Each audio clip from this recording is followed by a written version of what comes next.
ভারতের মেজাজ খারাপ, পাতলা পায়খানা হয়ে গেছে। আর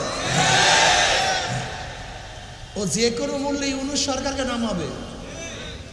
ইউনূস সরকার একদিন থাকলেই ওর প্যাডের মধ্যে মনে হয় যেন প্রতিদিন কামড় দেয়, আসলে লেফটিন দৌড়ায়।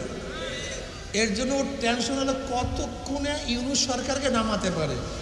মাথা পুরা খারাপ। ভারতের জানে ইউনূস সরকারের নামাবার পদ্ধতি কি। এর জন্য নারীবাদীকে সামনে নিয়ে আসছে। যদি নারীবাদীরা সামনে যায়, ইউনূসবাদী পিছনে চলে যাবে। পিছনে বোঝেন না, সরকার থেকে নেমে যাবে। যদি নারীবাদী লাগে তাহলে পুরুষবাদী লাগবে না। যদি নারী অধিকারের জন্য আইন হয় তা পুরুষ অধিকারের জন্য আইনের দরকার আছে নাই? যদি নারীরা নির্যাতিত হয় তা পুরুষরা কি নির্যাতিত হয় না? তো বৈষম্য কেন? নারী আবার পুরুষ আলাদা কেন? আবার অধিকারের জন্য ভিন্ন আইন করতে হবে কেন? যারা জুলুম করবে তাদের বিরুদ্ধে আইন, চাই সে নারী হোক চাই যে জালেম তার বিরুদ্ধে। সহজ কথা, সহজ কথা। কিন্তু আমাদের দেশে সব জায়গায় বৈষম্য। অবশ্য ব্যাপারটা হলো এজন্য নারীবাদীদেরকে সামনে নিয়ে আসে। কি আইন করতে চায়? আইনটা করতে চায় সবাই যেন জেনার মধ্যে লিপ্ত হতে পারে, অপকার মধ্যে লিপ্ত হতে পারে। কি আইন করতে চায়? সম্পত্তি যেন সবাই সমান অধিকার ভোগ করতে পারে। যে সমস্ত আইন করছে জানোয়াররাও এত স্বাধীন না, জানোয়াররাও মনে এত আইনের মধ্যে নাই। সব কোরআন হাদিস সামাজিক কৃষ্টি কালচারের বাহিরে সব আইন।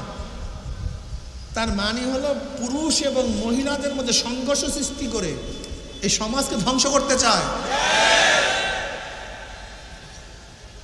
পুরুষও যেরকম খারাপ আছে, মহিলাও সেরকম। উভয় খারাপের বিরুদ্ধে আমরা, উভয় ভালোর পক্ষে আমরা। নবী আলাইহিস সালাতু ওয়াস সালামের চেয়ে মহিলাদের অধিকার দুনিয়ার কেউ দিতে পারে নাই, পারবে না। সরদার দু আলম আলাইহিস সালাতু ওয়াস সালাম বলেছেন, আমার কাছে তিনটা জিনিস সবচেয়ে বেশি প্রিয়। কয়টা জিনিস? কার কাছে? জনাব মুহাম্মদ রাসূলুল্লাহ সাল্লাল্লাহু আলাইহি ওয়াসাল্লাম ফরমান, আমার কাছে দুনিয়ার মধ্যে থেকে তিনটা জিনিস সবচেয়ে বেশি প্রিয়। নামাজ আমার কাছে খুবই প্রিয়। নামাজ আমার চোখের পুতুলি, সবচেয়ে বেশি প্রিয় নামাজ। জনাব মুহাম্মদ রাসূলুল্লাহ সাল্লাল্লাহু আলাইহি ওয়াসাল্লাম যখন নামাজে দাঁড়াইতেন, হাত্তা তারামা কদমাহু, এত দীর্ঘ দাঁড়ায় থাকতেন তার দুই কদম রসে ফুলিয়া যাইত। আম্মা যখন আয়েশা সিদ্দিকা রাদিয়াল্লাহু তাআলা আনহা থেকে রওয়ায়াত আসছে, নবী আলাইহিস সালাতু অনেক সময় নামাজে দাঁড়ায় থাকতেন, এমনভাবে দাঁড়ায় থাকতেন মনে হয় যেন রুকুতেই যাবেন না। এক কিয়ামে রাত্র শেষ।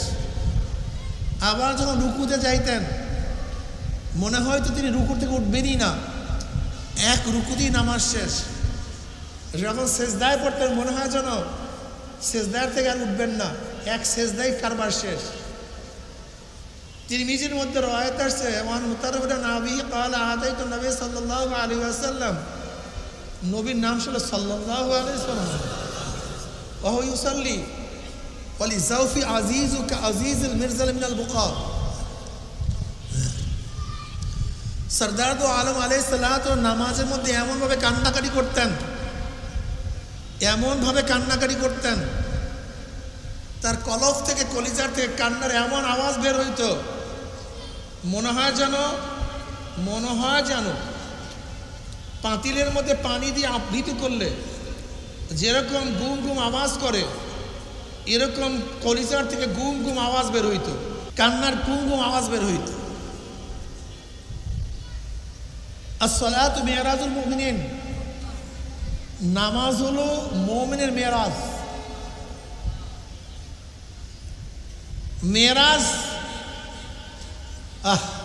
মেরাজের এক অর্থ কি? সিঁড়ি। এক অর্থ কি? সিঁড়ি। যেরকম সিঁড়ি দিয়ে উপরে ওঠে ঠিক নামাজের মাধ্যমে বান্দা বান্দি মাওলা বন্ধু বুঝিয়া যায়। নামাজের মধ্যে আল্লাহর সাথে বান্দার মধ্যে কথা হইতে থাকে। এ ভাই তোমার আমার নামাজ না মিয়া, এ তোমার আমার নামাজ না বিয়াত। তুমি আমি নামাজ করি না, নামাজের কায়া আদায় করি, নামাজের একটা চিত্র প্রকাশ করি।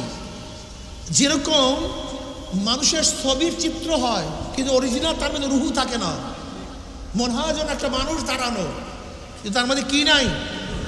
ঠিক আমরাও নামাজের চিত্র ব্যবহার করি, নামাজের কায়া ব্যবহার করি, এই নামাজের মধ্যে অরিজিনাল রুহু নাই।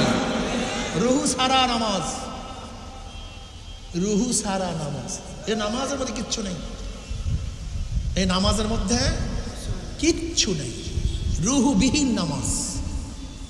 এই নামাজে মুক্তি পাবা না। আসসালামু আলাইকুম। আজকের ভিডিওটা আপনাদের কাছে কেমন লেগেছে অবশ্যই কমেন্ট করে জানাবেন এবং নতুন ভিডিও পেতে চ্যানেলটি সাবস্ক্রাইব করবেন। ভালো থাকবেন, ধন্যবাদ।